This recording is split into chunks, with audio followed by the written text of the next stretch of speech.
Today we're going to talk about how to go to the bathroom in the woods. And I know that might seem like an embarrassing or an unpleasant topic, but it's actually a really important one to learn about because you want to be sure that when you do this, that you're not going to cause any damage to the environment, but you also don't want it to be something that you're worried about, right? If you're trying not to have to pee, you're not going to drink enough water, and that's going to make you dehydrated. If you think you can get through a 3-day backpacking trip and not have to poop, I'm telling you what, you are wrong, and you will be very uncomfortable. So we've divided this lesson up into 3 main phases: preparation, execution, and completion. So for the preparation part, you might want to have all the different bits and pieces that you need with you in one bag. So this is my business bag. It's just an old cloth bag that I've had around the place.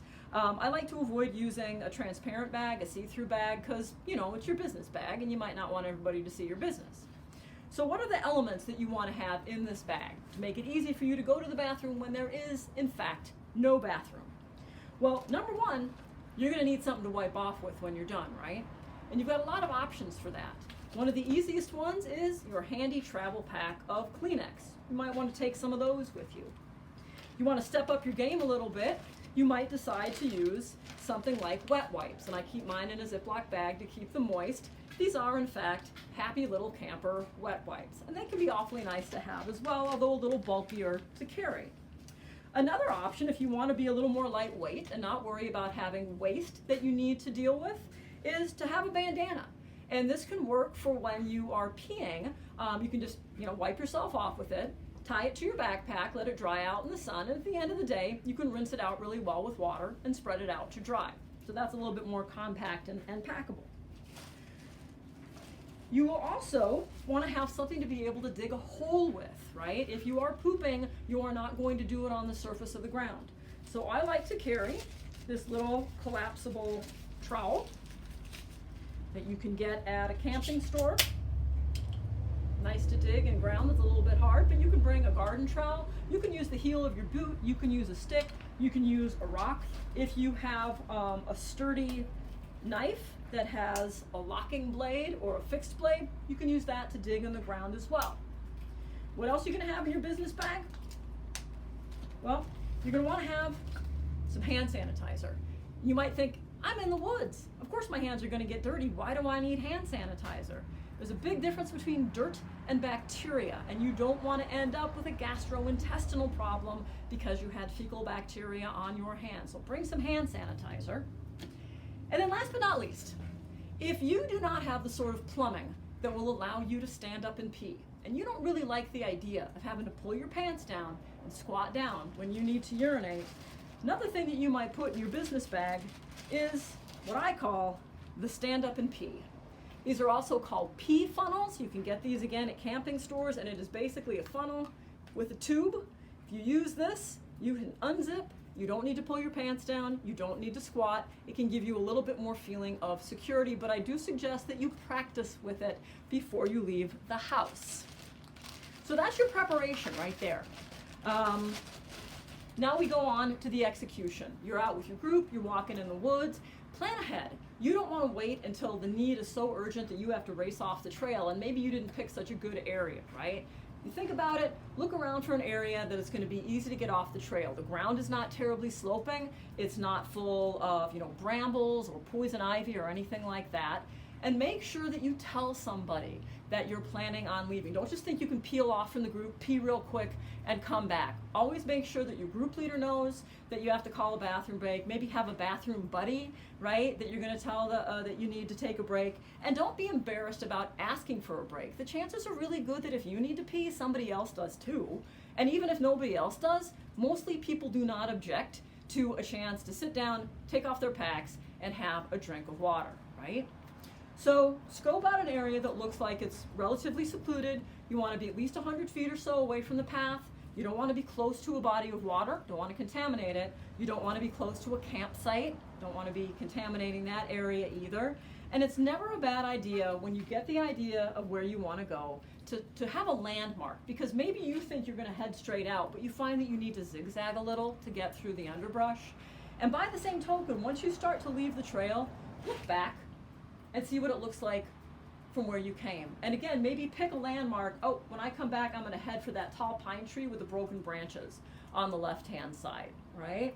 So make your way into an area that is secluded. Maybe it's got a big tree, a clump of trees, a clump of shrubs, a pile of rocks, some big boulders, fallen logs, anything that you can kind of get behind. And if you're really, really concerned about privacy, you might even want to bring along something like a big towel or a shawl or a wrap. You can either kind of put this around yourself and you can shield yourself a bit when you're squatting down, or if you have your business buddy, they can stand and hold it like a little shield for you, and they can also act as a lookout. So that gives you a better sense of security. That's fine. Go ahead and do that. When you get to the point where you think you're going to do your business, take a look at the ground. Ideally, you want it to be level. That's going to make you more stable when you squat down. And it also means that you need to worry less about squatting down, starting to pee, and realizing that that stream is going right downhill to where you put your pack. So think about what the lay of the land is. Look around, make sure you're in a secluded area. And if you're going to pee, all you need to do is get your wipe ready, whatever it is, unzip.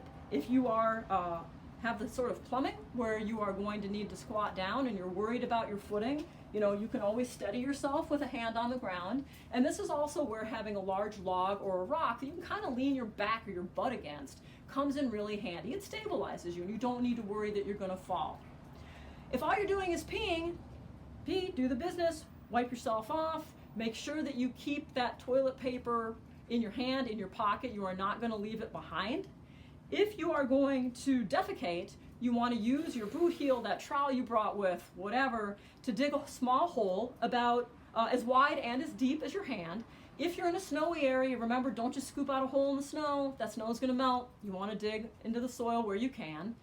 Get your hole prepared. Again, squat down, do your business, wipe off. When you're done, you will fill that hole back in with the dirt that you dug out of it. Do not bury the toilet paper. That will still come out with you. Animals will dig that toilet paper up.